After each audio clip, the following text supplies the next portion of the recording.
African വനാന്തരങ്ങളിൽ മാത്രം കാണപ്പെടുന്ന മരച്ചീനി അരച്ച് കലക്കി പുഴുങ്ങിയ അതേ പൂപ്പു അല്ല ഫൂഫു.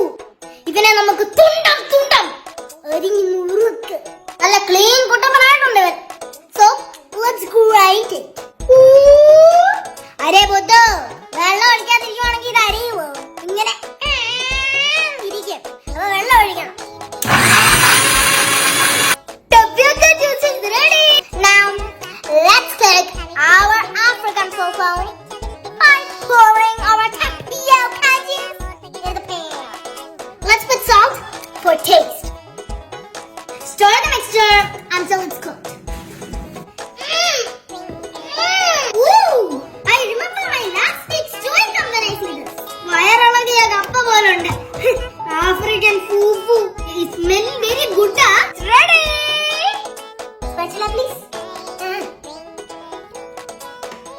It's taste time.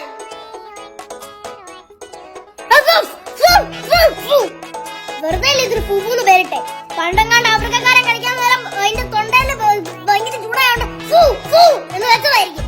ഇത് തൊണ്ടയിൽ കുടുങ്ങി ചത്തില്ലെങ്കിൽ അടുത്ത വീഡിയോയിൽ കാണാം.